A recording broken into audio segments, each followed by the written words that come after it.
Hello guys, it is Alex from Investary Group and welcome to part 2 of our Tesla Motors presentation, and kicking off of what we were talking about in the last video. We were talking about the automobile industry and basically the huge market that China has over the next 5-10 years. So let's continue. There was a series of fires that happened, and this has brought a lot of media attention to Tesla, and there's been huge media coverage on this, and it was sort of blown out of proportion. So there's 3 fires that happened, and the ironic thing is fire risk for Tesla is much less than the industry, and I know I cut part of this off, but the risk is much less, and there has been investigations that went through, and it did not compromise Tesla's safety rating. They found that there was not, these fires were not that significant, and all of these owners said that they would buy another Tesla because the Tesla Model S had saved them from much bigger damage if they were driving a regular combustion engine vehicle. So I do want to bring that to your guys' attention, and this was a huge, it was blown to huge proportions by the media. So here is a slide that we made from last year, and we talked about the risk factors. So I want to continue and talk about where are we in terms of the risk factors that we put down last year. We said there was limited control on operations. That clearly is, I don't want to say it's on the advantage side or the disadvantage side, because Tesla does have control on operations, but we do have to remember about the suppliers. So they have limited control on their suppliers, so we put that as a neutral. That still has some existing risk going on. Disruptions with supply, again, that goes back to the suppliers and how fast they can produce their vehicles, and that's on a neutral level as well.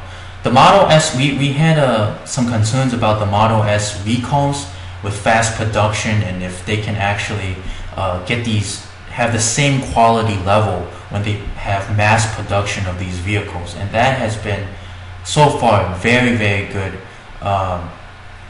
well controlled by Tesla. Lithium batteries can catch fire or vent smoke. That was something that we were talking about last year, and obviously with the fires, that has been kind of the downside, and that hopefully they can limit that for this year, and that has led to negative publicity right here. Growth relies on consumers' willingness to get out of the status quo. We believe that is pretty good. They've done pretty well on that. Fully refundable reservations. The reservations were, the cancellation rate was a lot lower than where it had been before. So that was good, and that's how they sold so many Model S's. Economically, the markets had done really well, so that was in their favor. But yeah, they did delay the Model X launch, and it is a volatile industry especially with all the analysts, price target volatility. But for the most part, these risk factors, there's been good ups and downs, and I just wanted to run through that really quick with you guys. Short interest. Now this is interesting.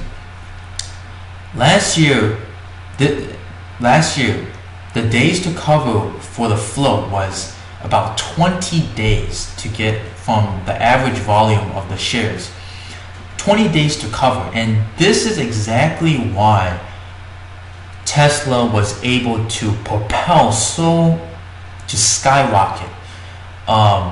Again, we really warned about the short interest, and so did Musk, and he tweeted and said that seems like there's a stormy weather over in Shortville these days, and that's really true.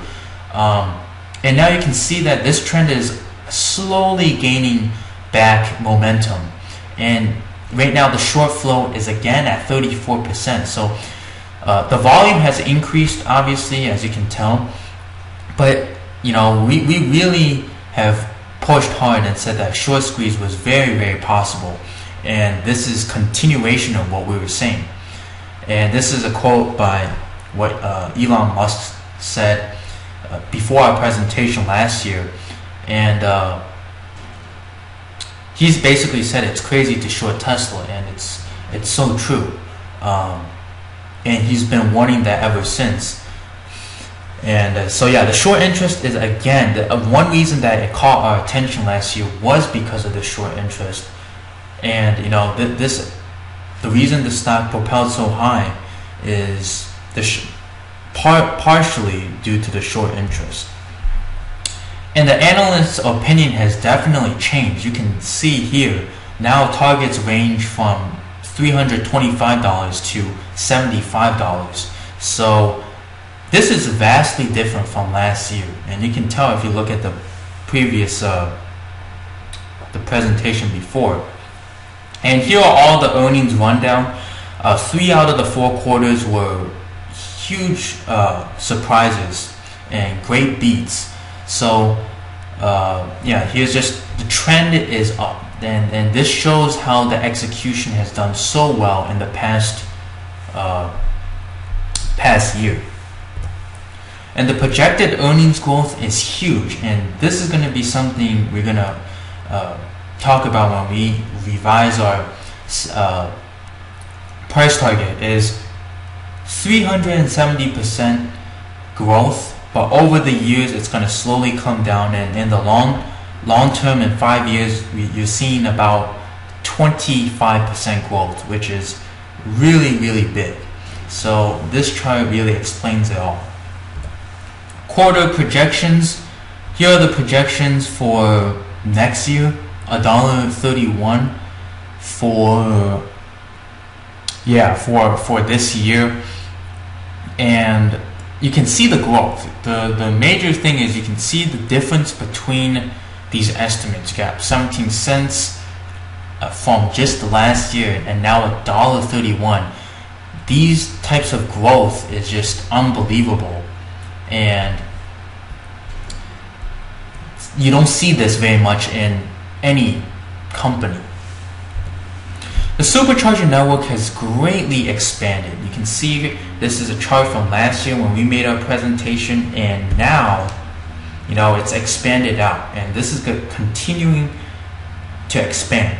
And not only in the US, but in Asia, in Europe, it's expanding very rapidly, and they're putting a lot of money into installing these superchargers. So, addressing some previous concerns. These concerns this is why the stock, we said that, if they can address these concerns, they're going to have a very good outlook. And so far, they've done extremely well. On the production end, Tesla has done very well to produce these vehicles without any problems and issues. And we said that essentially, how would they sustain the Model X with the Model S production? That is still a concern that we have, obviously, because the Model X did get pushed back. Expansion, huge. In China, in Europe, they've done huge expansions, opening stores, service centers. They've done extremely well on that. Research and design, again, that's huge in order to get growth. They've answered questions about that. The demand for electric vehicles are getting more attention, especially with the government incentives and the partnerships that Tesla has now are greatly bigger. Cancellations are, that was a concern last year, but obviously now cancellations isn't even it. It's almost not an issue. Hopefully it won't be a huge issue for next year, but for the Model X, but we'll see how that plays out. Our current concerns is mostly on the production and the pace of Tesla. How can they continue the pace of production with minimal errors. If they can deliver that, Model X, will they be able to get those products by spring of next year and without any further delays? And how suppliers, this is a huge key, if suppliers can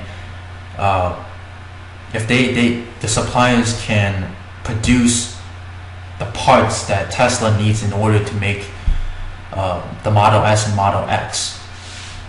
The expansion has done very well, but will it continue? Will consumers be willing to adapt to the electric vehicle market? And obviously the fires in media, how that will play out and how that will affect consumers is another key. So for the bulls and bears perspective, it has changed. The bulls have, they're saying that economies of scale is definitely playing a role now with, increased production. We talked about last year how on the balance sheet they changed and shifted a lot of that money was going into their research and design and into parts so they can make these vehicles. And that was very apparent in the balance sheet last year. Competition in the EV is still low. That's what the bulls are arguing. Government incentives for not only consumers but also the company has been huge. Great execution by management team, and the brand awareness has vastly improved. On the bear side, simply overvalued and saying that the growth is unsustainable, it's priced to perfection. Any delays or execution mistakes will lead to a stock plunge and manufacturing issues. The bears are arguing that with the stock price right now, it is overvalued and priced to perfection. So the balance sheet has vastly improved. This was from last year, and this is now. And you can see right here, cash has vastly improved. They've racked up some debt, but that hasn't been a huge issue. Book value has increased by 5 times. And here down here is just the income statement showing you how the revenue has greatly improved to $2 billion, and that's the revenue growth is double where it was the previous year. And these numbers are just crazy, essentially. So the rich valuation rate now, you have before, this is before, and now this is after. You get $4 billion of market cap last year, and now you're at 30. So again, this is where the bears are arguing that there's some trouble ahead in the company. And so it's much more fair, it's much more richly valued now, as you can see, with forward P of 63 versus last year at only 25. And the price to sales and price to book is greatly higher than it was a year ago. So the current quarter, gross margins of 25% was reached as Tesla predicted.